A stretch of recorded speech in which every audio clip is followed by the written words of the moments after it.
Good morning, welcome to our live talk program. This is Lloyd Grubb here, your host on Revive Reform Radio, doing our live talk program covering natural health on this year. I'm covering current events on this year Thursday. This Thursday morning here, I'm covering current events. And my topic is natural solutions for influenza, coronavirus, or COVID-19 to consider. So some things for you to consider what you're doing. Tell you some information that is important for you for your natural health. So welcome this morning here as I do a current events on natural health. Let us pray. Our Father, who art in heaven, I thank you for the blessings of your word for this day. Pray that you may be with us as we look at these things from not only a biblical health message perspective, but as to what's going on in this world today. This is my prayer in Jesus' name. Amen. So I'm gonna deal with a current event, the big current event that's going on. I know there's probably multiple going on because there's always issues going on with various different epidemics, outbreaks, and so forth. And on the news, other than politics, is the tornadoes that had hit Tennessee, and then the coronavirus or the COVID-19. So this is what we're dealing with. So I'm primarily going to be talking about the COVID-19. And remember, my theme for this week so far has been importance of doing the most preparation for yourself instead of depending upon government and other institutions in the event of an emergency. So we have multiple emergencies going on. You can simply look at when we talk about last day's events, we're just simply talking about a lot of emergencies. And so you have to be prepared to take care of things for yourself. And also, if you have a different philosophy, you have to know that the general public or general institutions or government does not hold to your philosophy. And one of the big philosophies that we hold to is natural health. We believe that the healing is in the plants, the healing is in our retreat, our bodies, the laws that we practice, the natural health laws. And when we do this, we can maintain a very healthy body and we can have better outcomes even when we get sick. So we follow different principles. So for that, you kind of have to prep up for yourself, because a society or system that doesn't believe as you do, or even believe what you believe in is nonsense, will not prep up for that. So you have to prep up for yourself. You have to do what they're doing plus more. So we have to do more. As the Christ says that your righteousness have to exceed the righteousness of the scribes and the Pharisees. So it is your righteousness have to exceed the right doing that you do, have to go above what the secular society does. So natural solutions for influenza, coronavirus, COVID-19 to consider. So these are some things I'm going to put out there. You consider them and you do what you want to do with the information. The main text that I'm looking for this week is in Matthew 24, verse 7. For nation shall rise against nation, kingdom against kingdom, and there shall be famine and pestilence and earthquake in diverse places. So we're seeing this type of thing, that while one thing is going on, it doesn't change the fact that we're now entering into our tornado season. And we saw that a few days ago, that it doesn't matter what's going on, not going to stop volcanic eruption, as one eruption happened, I think, in Indonesia or somewhere this week. So there's continued that seismic activity, that volcanic activity does not stop. The tornado is not going to stop. All of those things going to continue happening, which is adding to our position in a negative way. The drug epidemic does not stop. And as a matter of fact, this is going to make things worse, because when you add now the drug epidemic and all these things to it, then you're just having SARS being added to SARS. So you have to have some solutions to take care of the problem, because these are our fellow human beings working on these things in the government or in any institution. They're just that. They're just regular human beings trying to do the best they can. So you have to do for yourself what you can do for yourself. Our second text I'm looking at this week is in Deuteronomy chapter 29 and verse 29. So Deuteronomy 29:29 says, the secret things belong unto the Lord our God, but those things which are revealed belong unto us and to our children forever, that we may do all the words of this law. So when we talk about dealing with any emergency, whether there be an epidemic, pandemic, a breakout of natural disaster, we want to be able to always study, practice, follow whatever is being revealed as to be solutions for it. So whatever physically, solution that is there that you can follow, mental solution for any problem, You want to learn what is out there, what is the material out there that is circulating, that are solution to consider. You consider it. Another text I'm reading that hopefully I get back to at the end after I read some articles and updates to share with you is in Hosea chapter 4 verse 1 onward. It says, "Hear the word of the Lord, you children of Israel, for the Lord hath a controversy with the inhabitants of the land, because there is no truth nor mercy, nor knowledge of God in the land." So I believe this is important because part of what I believe why quote unquote people who call themselves scientific minds reject anything natural is because they don't really understand God and they think the Bible is just about miracles, and they don't understand miracles and things that are supernatural are done primarily for the sake of mercy, to save the righteous from the wicked, and to give mercy to those who are suffering. But in God's, when you understand natural health, you understand it's just about, you know, natural processes and how to help them. And so this is slowly coming around. Like what I'm going to share with you in a few minutes, you see that the medical establishment is running out of options as the diseases become more, become more mutated and become more powerful and killing more people. And I believe also because nature has become more damaged and our bodies have become weakened. So they think if you say something natural, to use something natural, they believe in that it's is unproven, it's unscientific, while the literature is there in their database. Um, so I don't know why they talk like that. I was actually saying to somebody recently that how when you listen to people like Dr. Fauci and the various different people from the World Health Organization, they talk as if their database have no records of natural solutions, natural experiments that have been done, that have been proven that there's natural solutions that are as effective or more effective than any drugs out there or any vaccine. They don't talk about that. And I always find it fascinating. If you watch them in Congress, like I was doing yesterday morning, and the National Institute of Health, which I use so much of their material, they almost talk as if their experiments and database has nothing to do with natural. Because I guess if you talk like that, then it sounds like, what all that learning is for. And so I believe this is part of the problem. There's no knowledge of God in the land because the understanding of God has been twisted to have something to do with Pentecostalized churches, and it seems irrational. But God's truth, it's not irrational. It's very linear, very cause and effect. It's very scientific method and been proven. So notice here, by swearing and lying and killing and stealing and committing adultery, they break out and blood toucheth blood. This can be easily understood through social behavior. Nothing has changed. Human beings were the same when this was written over 3,000 years ago or so. And human beings are still the same. There's no such thing as human beings are different. People call us more civilized. Think about the amount of warmongering ways we have. Think about how filthy people are in their hygienic behavior. But yet we say, well, we live in a civilized world. How civilized we are, there's constant wars and bloodshed going on. So human being behavior is still the same. It's just we have more technology, and especially even the technology that I use on a daily basis, like a computer, because our brain are like sieves. They're like strainers. We can't hold information. So we need a lot of storage. So notice here, therefore shall the land mourn, and every one that dwelleth therein shall languish, with the beasts of the field and with the fowls of the heaven.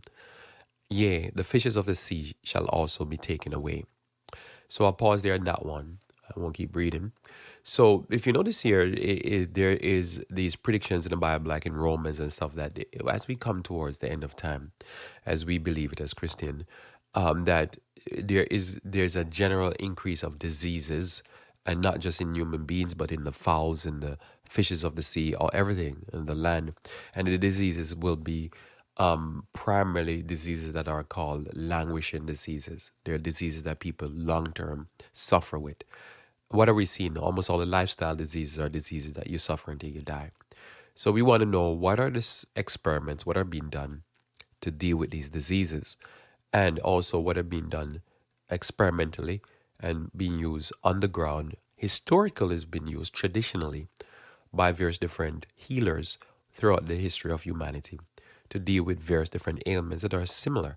So although we will say something like coronavirus is running around, you can simply just tabulate it or put it under the tab respiratory tract illness. And so you just look at experiments that have been done to deal with respiratory tract illness. And there's plenty of that. And you would simply consider, I'm saying consider because I know what I do for myself personally, what I advise those who are part of my church to do. But I'm just saying for you who probably if you never experimented with anything natural, just something to consider. Go look and read for yourself and listen to the rest of what I'm talking about here. And you'll see that the information I always pull here is primarily from places like the National Institute of Health. So it is the experiment that your tax dollars are paying for. But they don't talk about them much when they get into the media. Because again, it might seem like they're crazy. But we're not crazy. We're healthy. So notice here, I'm going to give you a quick rundown of what's going on. You're probably aware of this. I'm just going to tell you some of the headlines. So there is an emergency declared in California as a cruise ship delayed offshore. There's a cruise ship that some people are getting tested because somebody before was on a cruise ship and he fell ill and he died, I think yesterday. So this is the cruise ship. If I can grab the name, it's one of the Princess cruise ships. And so there is a problem there. So there's some quick headline. Middle East, Palestine shut down school and religious buildings. Iraq death toll rise to 2. So these are, I guess, confirmed cases. And I pause there to say that some people believe, no, the scientists have come out yesterday and say they believe that the coronavirus could be spreading for up to 6 weeks. So if you take that into consideration, 6 weeks. So 6 weeks from going backwards would put us into somewhere near mid-January. Well, if you think about it, in December, they were blowing the whistle in Wuhan and saying we think we have a disease that is not recognizable to us. It seems slightly different from anything else, but we have a problem here. Those doctors, as you know, initially were silenced. So that means the disease was floating around in December towards January, and now we're in March. So if you look at that time frame, then it's obvious that there is the time that it probably had started being recognized, since the disease has a 2 weeks incubation and it could go up to even 3 weeks. Then you could just simply say, well, let's just start December 1st. So if you have an outbreak that already started December 1st, you know you had to be floating around for a little bit, right? The way this disease function. And if it's doing like that, then, you know, some people are going back further because they say it has a 2 to 3 week or 1 to 3 week incubation period. So for it to be incubated and spreading, you gotta ramp up the number, realize it had to be out there for a while, right? So it's there for a while, spreading about. Let's say hit in December. Well, December people go away on Christmas break because all the universities would have been closed. So many kids would probably stay in the foreign country that they're at. When I'm talking about Chinese kids, but some of them will go back home and then they will come back with the disease. So when they say it seemed like it was floating around Washington State from sometime towards the end, middle to end of January, that seems very plausible because for it to be floating around, having an incubation period, it would seem like, yeah, somebody could come back from December, bring it back, start floating around, nobody's detecting it, people start getting sick, nobody's detecting because there's not proper testing going on, and nobody really know what's happening because everybody's focused on China while it's floating around other places. And if you do the math coming up, it makes absolute sense. And if you look at some of the symptoms of the disease, it mimics the current respiratory tract flu that many people are saying is not like any other flu they've caught in all their lives. So you consider that. So as the information keep coming out, consider that. Again, everything I'm talking about here is to consider, right? You consider that is a current hypothesis that seemed very plausible. The only way they're going to prove this to be wrong or right is after the fact, if they settle down and they start to do testing to find out who had the disease, and probably will be proven that, people were having this disease for a while now, but there was no proper testing. Because I'm hearing stories from people I know that they knew people just fainted, similar to what was going on in China, just fall over because they can't breathe. So if you notice this, this is happening. So it is just about there. And I think who probably has it right. They're waiting to see when to say definitely a pandemic.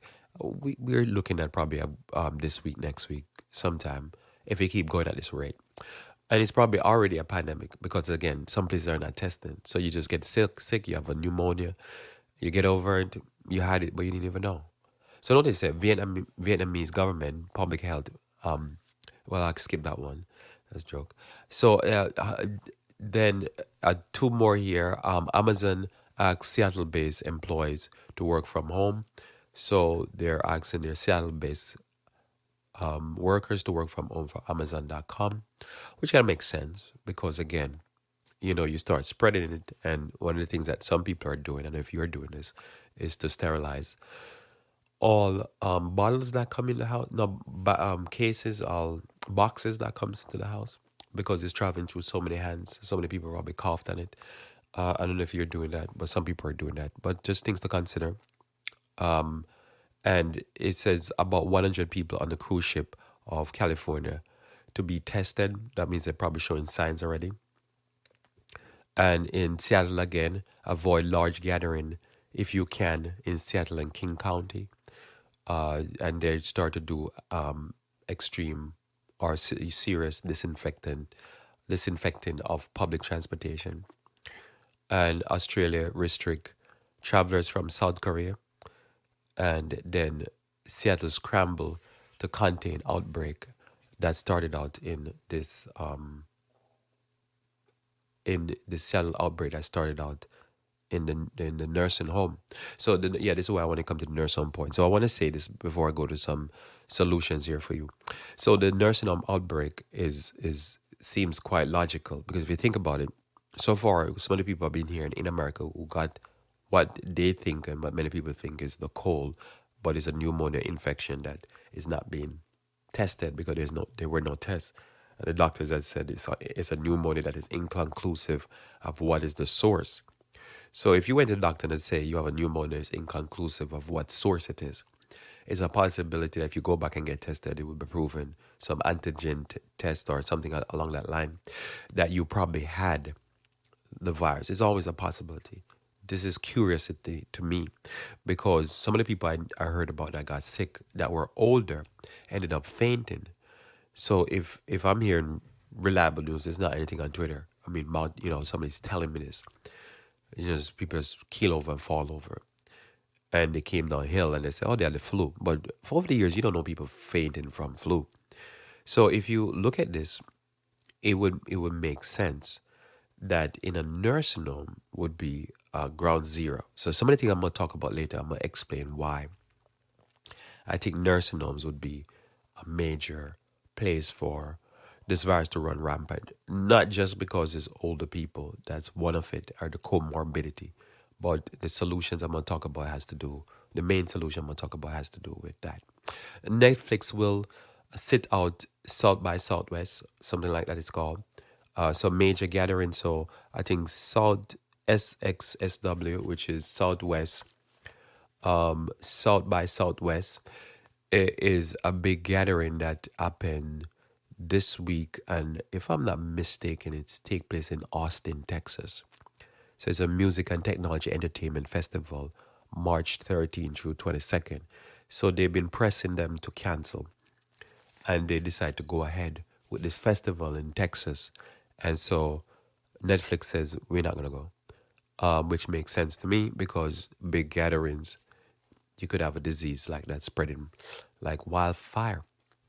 So again, the whole idea is limit contact. And Texas report first positive COVID-19 not involved evacuees. So here now, Texas, or Fort Bend County, is reporting its first case that has nothing to do with people who traveled. So these are people getting it in the community now. So that means Texas is reporting, in essence, community spread. So that's what's going on. That's, I guess, some up-to-date information that's going on. So what I want to talk about in the next how many minutes with you here is what is it that you need to do that is being tested since there's no epidemiological study. There's no test being carried out right now on human beings when it comes on to what treatment would work, whether it be any type of vaccination, anything. Nothing's really been done, most actually, because this is a novel virus. So all we have to do is go by how what was treated with SARS, with even Ebola, I would say, with um, with any the current influenza that we have to deal with year by year, swine flu, any of these things that's been done, we just follow that, and when we follow that, when we can come to good conclusion as to what would you do, what would I do.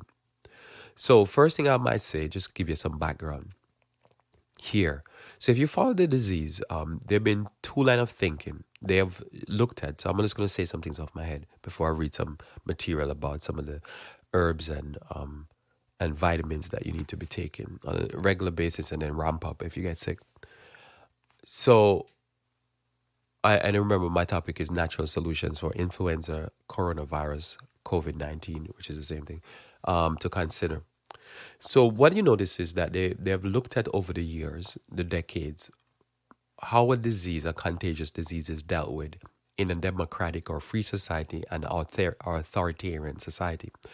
So this will be interesting to note how the disease is dealt with in, say, for instance, South Korea in comparison to China, or how the disease is dealt with between comparing China to or Russia or anywhere like that to England or America. So we're in America here, probably the free society. I don't know, probably if Netherlands would be more free than us.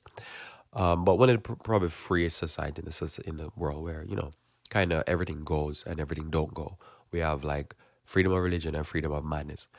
So it would be interesting, by God's grace, you and I are still alive after all of this. And and we can see the data that comes out. All right, so we're talking about staying alive, but how does an authoritarian regime over a free regime handles it? It will be quite interesting because we can start seeing that there's some missteps in the beginning, and then in China, there's some really oversteps there. They go extreme, they go hard in the paint.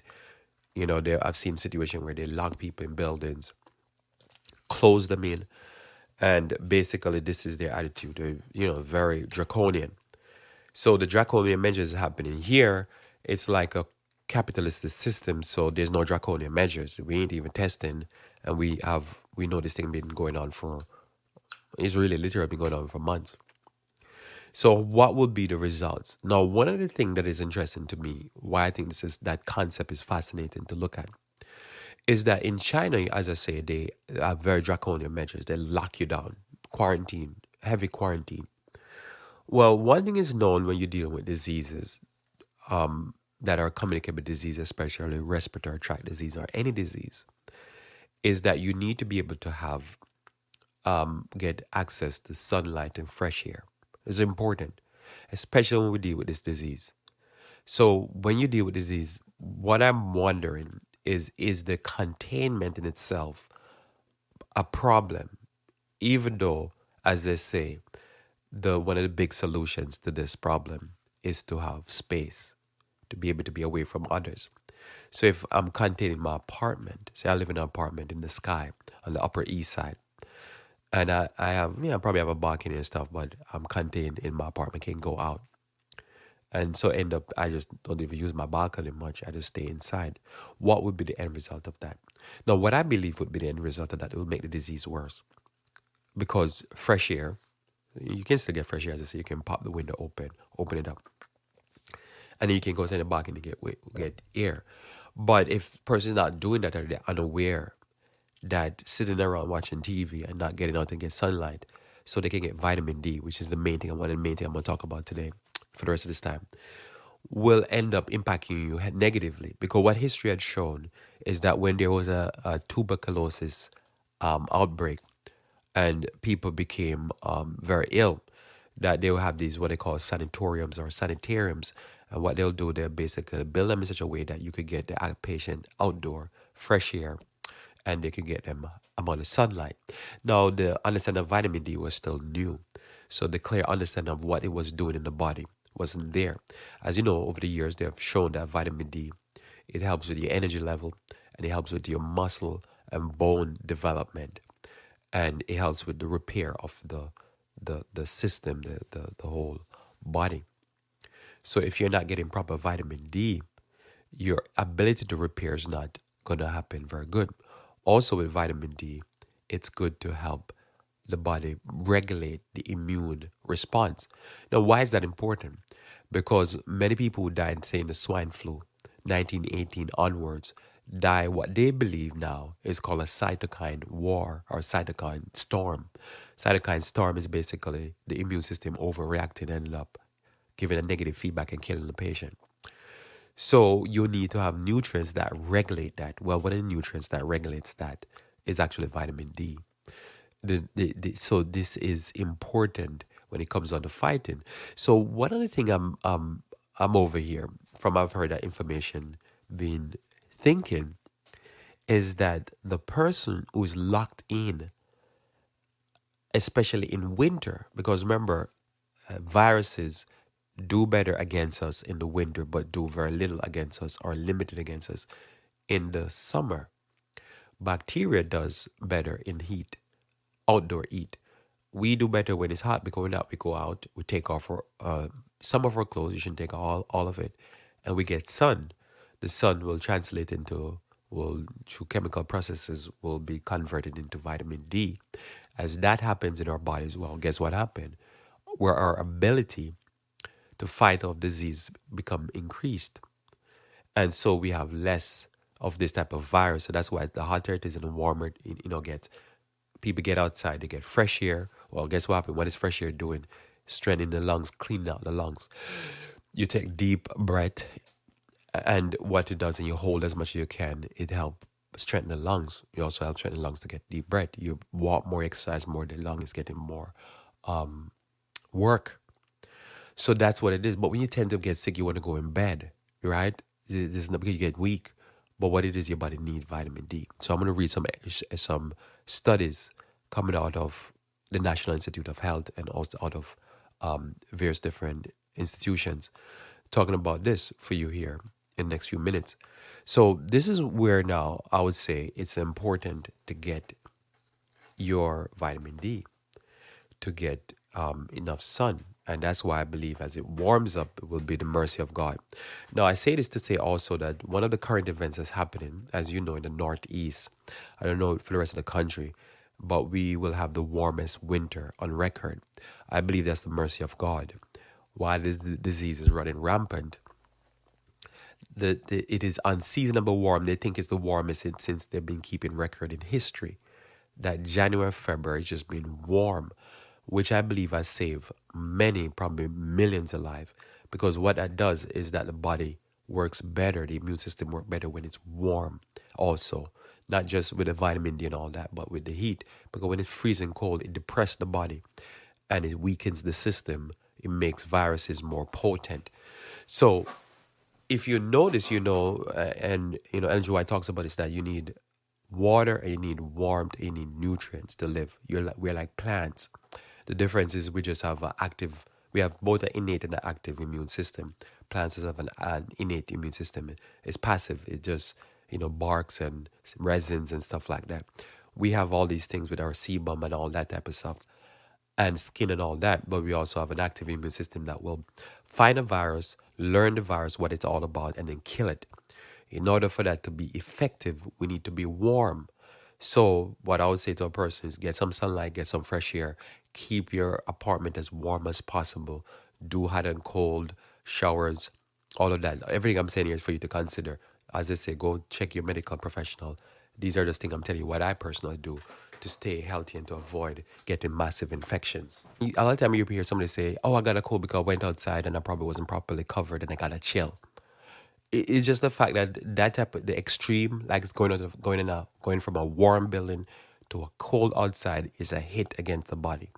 That hit can create what we call a cold because it's a stress on the body and the body has to deal with it, shock the system.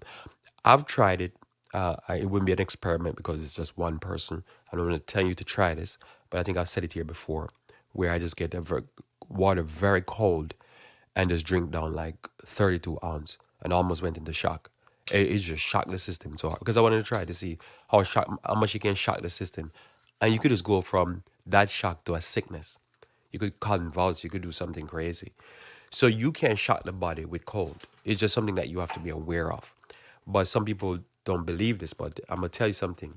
Cover your extremities in this when it's cold. We know we're wrapping up the winter now, so this is probably late information. But still, cover up your extremities. Make sure you never shock the system because it can make you go into a sickness. The body works best when it's warm. We're a warm-blooded creature. We work better somewhere in the 60s to the 70s, degree-wise. We just function better. When it gets too hot, it's a problem. When it gets too cold, it's a problem for us. So this is something to always consider. So again, why I believe now the Diamond Princess cruise ship that was docked in Japan became a problem. It was not just because they were locked inside per se. It was also because, again, they would limit their time on deck, limited time out. So if you're limited, what's going to happen? You're not getting sunlight, and that's going to create problems in your body.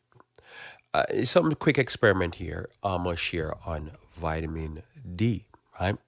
So vitamin D, this one here, I take it from the National Institute of Health, and it's just entitled Vitamin D and Respiratory Health.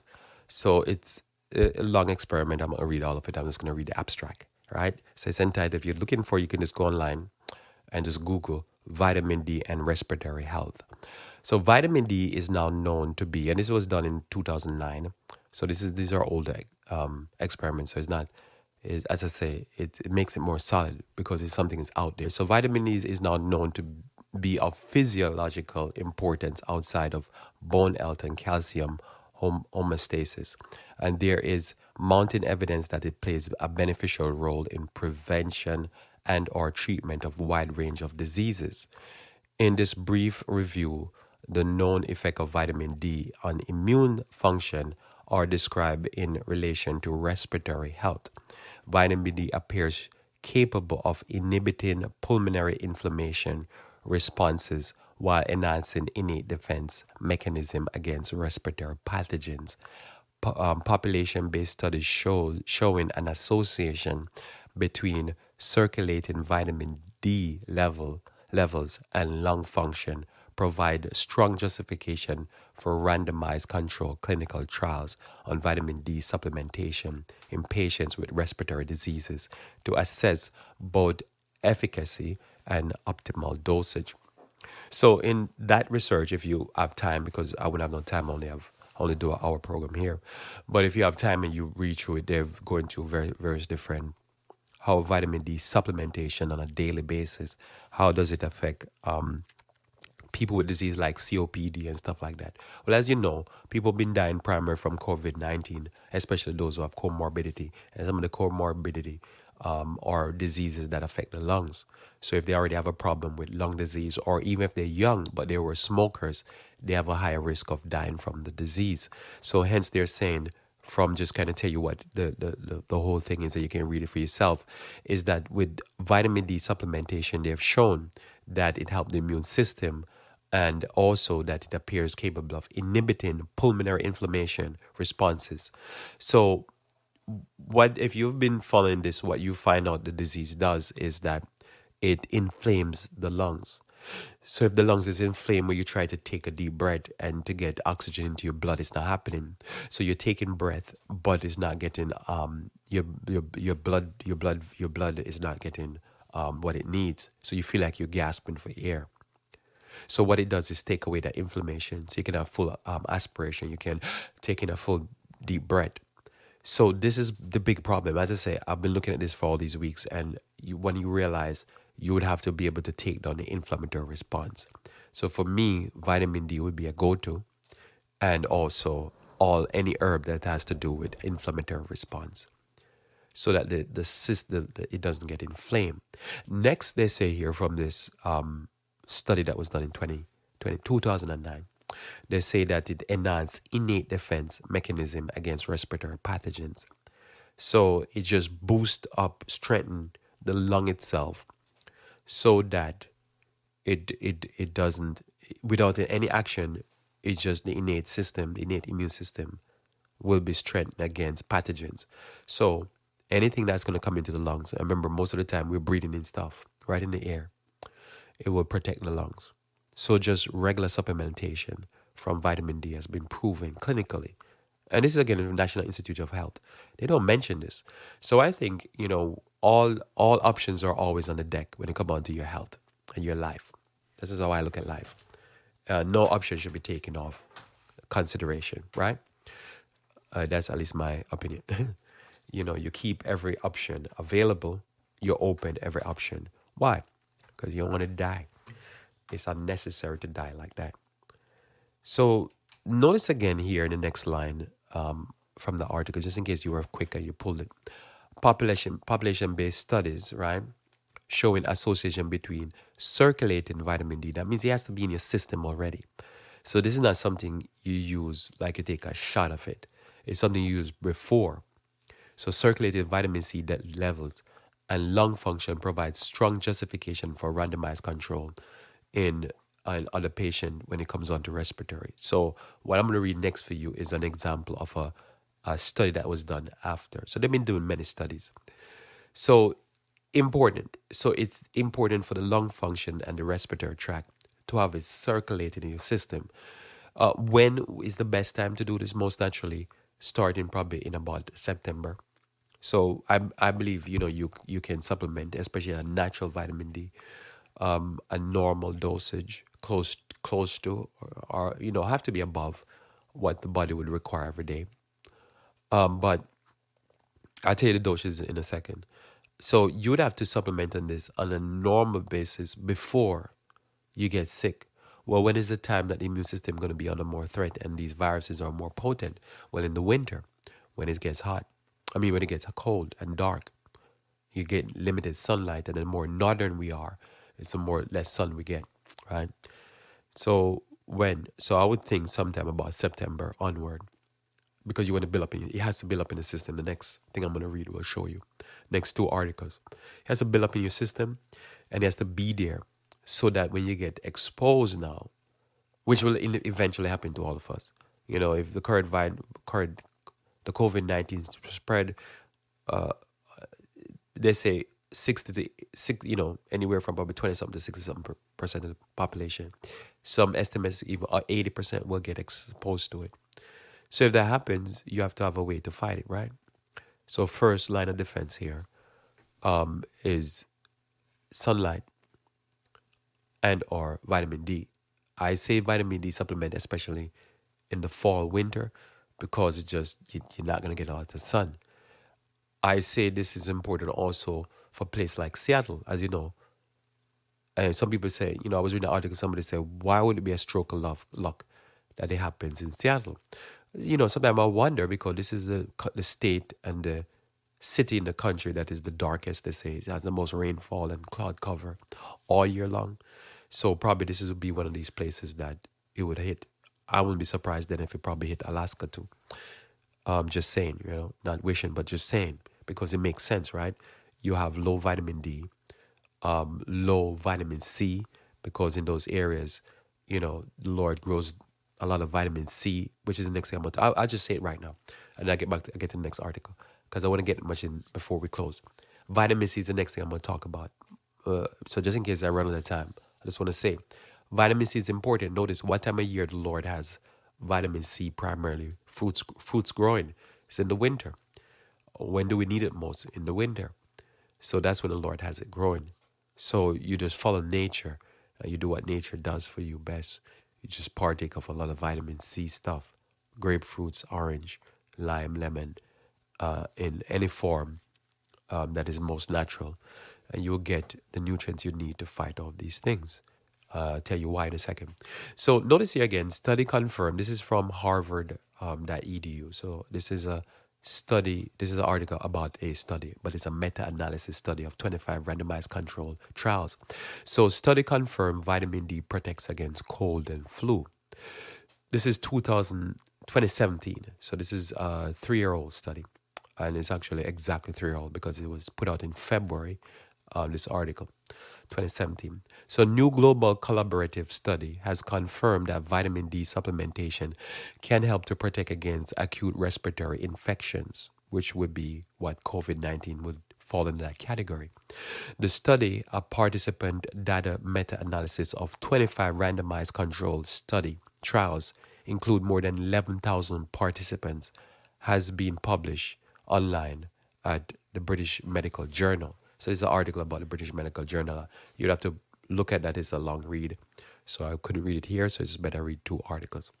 So 11,000 participants. So this is a massive number here. So this thing can't be ignored in any way. Most people understand that vitamin D is critical for bone and muscle health, says Carlos Camargo of the Department of Emergency Medicine at the Massachusetts General Hospital, the study's senior author. Our analysis has also found that it helps the body fight acute respiratory infection. So that would be SARS, that would be COVID-19, that would be MERS, which is responsible for millions of deaths globally each year. That would be the current influenza that's going around. Several observational studies which track participants over time without assigning a specific treatment have associated low vitamin D levels with greater susceptibility to acute respiratory infections. A number of clinical trials have been conducted to investigate the protective ability of vitamin D supplementation, but while some found protective effect, others did not. Meta-analysis of these trials, which aggregate data from several studies that may have different designs or participant qualification, also conflict results. To resolve the discrepancy, the research team led by Adrian Martineau from Queen's Mary University in London conducted an individual participant data meta-analysis of trials in more than a dozen countries, including US, Canada, and the United Kingdom, while traditionally meta-analysis compare average data from all participants in each study, individual participant data meta-analysis separates out the data from each individual participant, producing what could be considered a higher resolution analysis of the data from all studies. The investigators found that daily or weekly supplementation had the greatest benefit for individuals with the most significant vitamin D deficiency, which is blood level below 10 mg and per DL, cutting their risk of respiratory infection in half. So I'll pause there a little bit. So when they look at studies, some studies show it worked, some studies show it didn't work. And for my understanding of what I've read in the past is that, say for instance, you're feeling sick and you took, say, 10,000 international units of vitamin D. They're saying that's not going to do anything for you.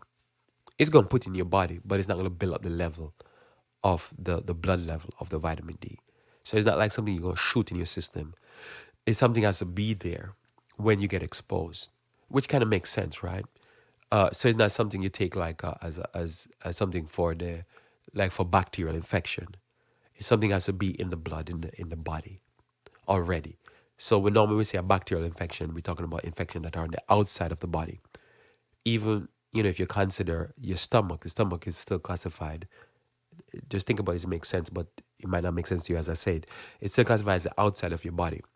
It doesn't get inside until it gets into the blood and the inside of the tissue, if that makes sense. So it is there now that you have to have it built up in your system. So it can't be something that you're approaching as I'm feeling sick, I'm going to take some vitamin D. No, I wouldn't tell you not to do that. I'm just going to say you kind of have to be on your ready, and that's it, from what these studies are showing. So notice here, if the person is most significant for an individual who basically, if they take it on a regular basis, they'll cut the deficiency for respiratory infection by half.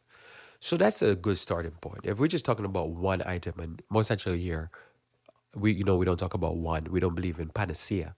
We believe in a complex. So we believe in doing multiple things. you prepare, you try to do ounce of cure is better than a pound of an ounce of prevention is better than a pound of cure. But here's the thing that you do on a regular basis, especially in the winter. So it cuts you by half. So that's 50% one nutrient. And that's all participants experience some beneficial effect from regular vitamin D supplementation. Administering occasional high dose of vitamin D did not produce significant benefits. So that's why there was conflicts in the various different studies. Because if you do high dosage every now and then, occasionally, it's not going to help. And this is talking about being religious is now where it comes in important. So if you in the winter and it's December, and once a week you take I remember, let's take a vitamin D, not going to really help, because your blood level is deficient. That spike might give you a little bit, but not going to give you anything that's really worth it. It's something you have to keep the levels up. And in the winter, we were made, think about it, we were put in a garden. Anything that breaks that makes us sick. We need fresh air and sunlight. So you have to always figure that out. So notice here, acute, this is a quotation now from one of the authors here. It says, which is Camargo, it says, acute respiratory infections are responsible for emergency department visits in the United States, for many of them, millions of them. These results could have a major impact on our health system and also support efforts to fortify foods with vitamin D, especially in population with high levels of vitamin D deficiency.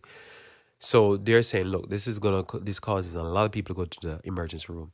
Hit them with vitamin D throughout the year, like smaller dosage throughout the year. Throughout the winter at least, and then you'll be all right. All right, another study here, real quickly. Vitamin D protective. This is looking at the same study, different article from Science Daily. Vitamin D protects against cold and flu. 5 major global study. Same study, different author, looking at some of the data, just to get a little broader picture of what's going on here. Vitamin D supplementation protects against acute respiratory infection, including cold flu, according to study. The study provides the most robust evidence set against about vitamin D and the benefits beyond bone and health. Vitamin D supplementation protecting against acute respiratory infection include cold and fever. And this is the same study. Some things here I wanted to say. The study provides the most robust evidence that vitamin D benefits beyond bones and muscle. And also it says here that it was done, the clinical trials were done in 14 countries and included UK, US, Japan, India, Afghanistan, Belgium, Italy, Australia, Canada. So these are wide swath of countries, but I want to point out here that the countries here are important because, like to me, India is important. It's a warmer country, but it's also the country that uses the most antibiotics and stuff like that. So there's something that's going on. I'm going to talk about that now. But also, it's important to know that UK, very dark country. There's not a lot of sunlight in the winter. It's always overcast. It's always raining. So they will get a lot of vitamin D there. You get, pale when you go there. So this supplementation would really help. Notice here, almost 11,000 people again. The bottom line is that the protective effect of vitamin D supplementation are strongest in those who have the lowest levels. And when supplementation given daily or weekly rather than in a more widely spaced. So I would go with as close as possible to daily, especially in the winter. Also here, vitamin D, the sunshine vitamin, is thought to protect against respiratory infection by boosting levels of antimicrobial peptides, right? So now we're talking about what it does. Natural antibiotic-like substance. So this is the passive. They're already there when you take vitamin D. And if you ever take any type of vitamin D, or if you remember how you feel last summer, you feel stronger, you feel more energized, you feel more awake. That's what vitamin D does. So it boosts natural antimicrobial peptides, which are natural antibiotics, in the lungs.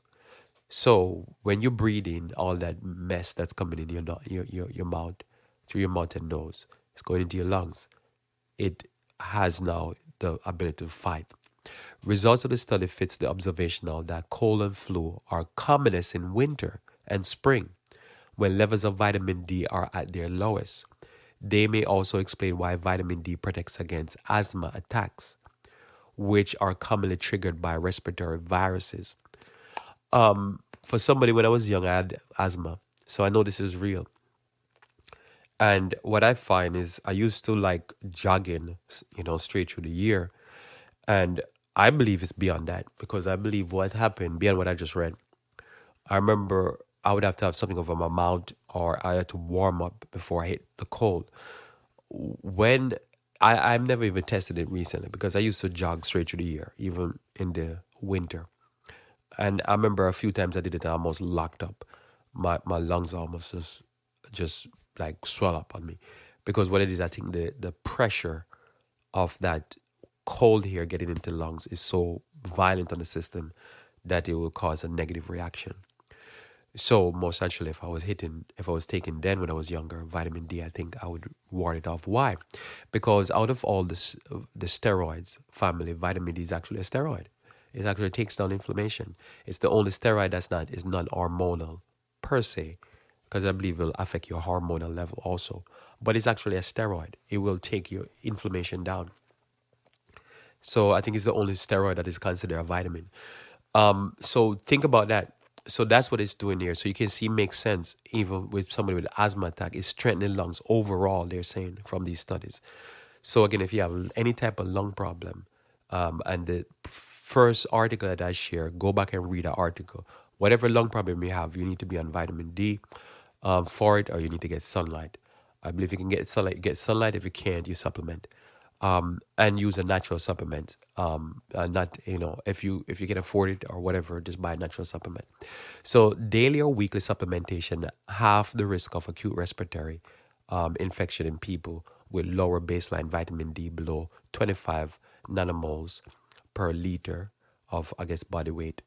However, people with higher baseline vitamin D also benefited, although the effects was more modest, 10% risk reduction. So whichever, if you have high amount, low amount, you're still going to benefit, especially in the winter. Is what I'm telling you here. And notice here, this is a big statement from the article. This article, again, is produced in Harvard, from Harvard here, and it's looking at the British Medical Journal and the 25 different studies. Notice here, overall, the reduction in risk of acute respiratory infection induced by vitamin D was on par with the protective effects of injectable flu vaccine against flu-like illness. So I'm going to read that one more time because remember, everything you watch online, you will never hear them make the statement. But here, the same doctors you watch online make the statement here. But somehow it don't translate when they go on TV because I think they don't want to tell people that there's an option to take in flu vaccine, which would be vitamin D and, things like vitamin C and all things I keep saying I'm going to talk about here, but I'm running out of time. So let's read the statement here and I'm going to just going to share in the end a few quick information.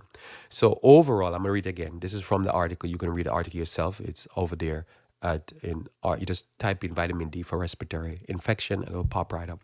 So overall, the reduction in risk of acute respiratory infection, which COVID-19, the influenza it's a pneumonia problem. It's going to affect your lungs. Acute respiratory infection induced by vitamin D was on par with the protective effect of injectable flu vaccine against flu-like illnesses. So on par, this is not me saying it, this is me reading it to you.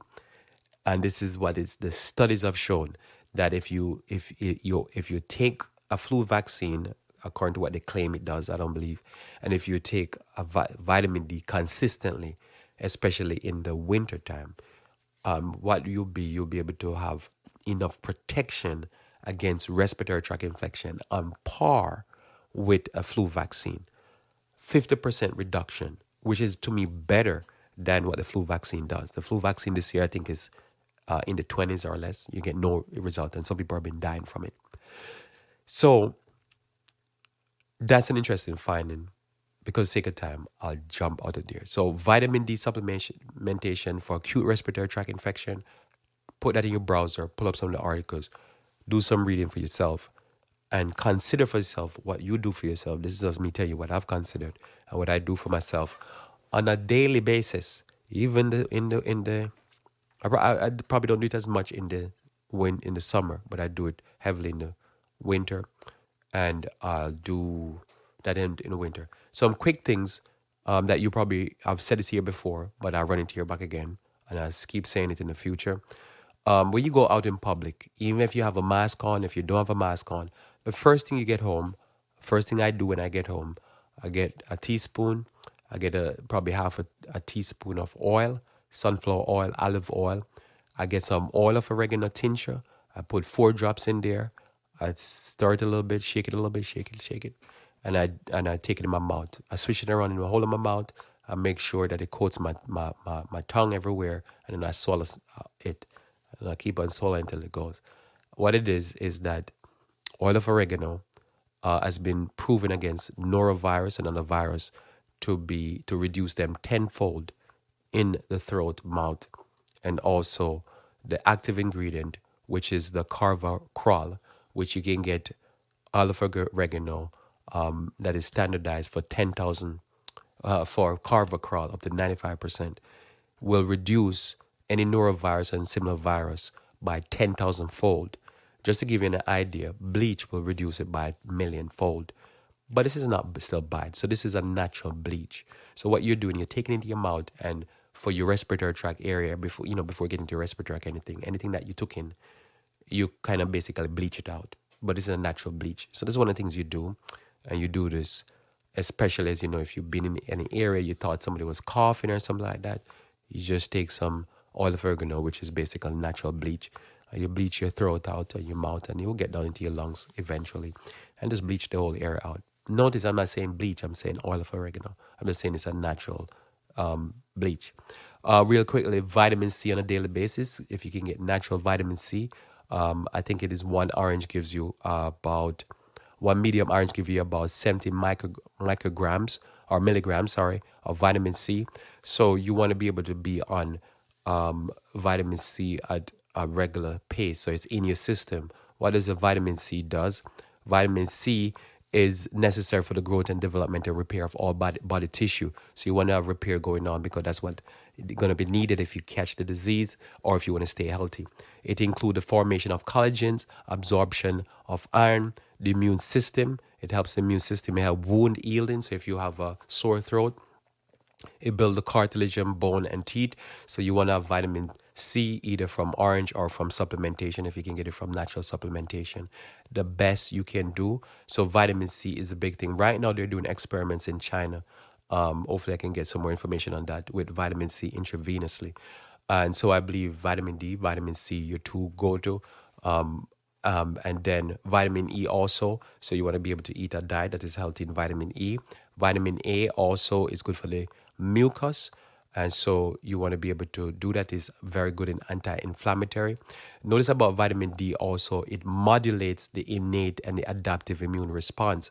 Why this is important? Because as I said earlier, all of these diseases, they will cause a cytokine storm in your body, and your immune system will help work against you and make between it and the virus to kill you. What the vitamin D does, it's modulate this so that the innate immune system has those protective lipids in there, but also the adaptive immune system will not overreact. So that's why the vitamin C is so important, to keep the system balanced. You need this in your system. And this has been proven by many clinical trials. This, what I just said here, taken from the National Institute of Health. Also, folate is very good. It helps repair the DNA, because remember, you have in DNA replication going on in the cells because of the virus took over the good cells in the lungs, what they call the ACE2 cells. Well, you want to be able to have good folate in it, which is a B vitamin in your system. Also, zinc help the immune system fight off invaders, the what you call it, the T killer cells needs this. And also the body needs zinc to make protein and DNA, that genetic material in all cells. So as this replication is going on, you need to feed the body. One of the things you have to feed the body is zinc. Selenium is also important, and it's important to the health of the immune system. This antioxidants help lower oxidative stress in your body, which reduce inflammation and enhance immunity. So these are some of the main nutrients you're going to need as part of your daily regimen. When you need this, when you have this, you will be able to be in a better health. I'm not going to be able to talk about the herbs today because I ran out of time, but it's just a continued conversation. So build up your body, right? With the food you eat, get some carrots in, get some green leafy vegetable in. This will bring you all those nutrients that I just said. And what you do, you have your innate immune system and your active immune system that will modulate and control based upon these nutrients. You need to feed the immune system because the immune system need nutrients. The nutrients I just said are the main nutrients that your immune system need. You feed it, and what it will do, just like what the doctor said here earlier, that vitamin D, whether it be through the sunlight or supplementation, is as good as on par with a flu vaccine. So if I'm have a choice, what am I going to do? I'm going to get a natural vitamin D, take it. I'm going to get some sunlight. I'm going to have that. And what it'll do, it'll put me on par to be better. So as I say, if vitamin D is 50% protective, and you start having your vitamin B, your zinc, your selenium, your vitamin A, your vitamin E, your vitamin C, you're just in a better position. And you want to be in a better position, right? So natural solutions for influenza, coronavirus, COVID-19, consider them. I'm not telling you to do anything. You just need to consider them. I'm telling you to consider it. And I'm telling you, look, this is what I'm doing. And I avoid, for the most part, so far, any of these things. So build up your body. Let's pray. Our Father who art in heaven, I thank you for the blessings of this word, for the blessing of your word, for the blessings of natural nature that teaches us, dear Lord, how to fight against wickedness and evil. Dear Lord, pray that you may come to you. Bless us that we might take care of our health. This is my prayer. In Jesus' name, amen. Well, thanks for being with me here on Revive Form Radio. Tomorrow morning, we'll be talking about wisdom for living. Until then, I pray that you may come to you walk with the King.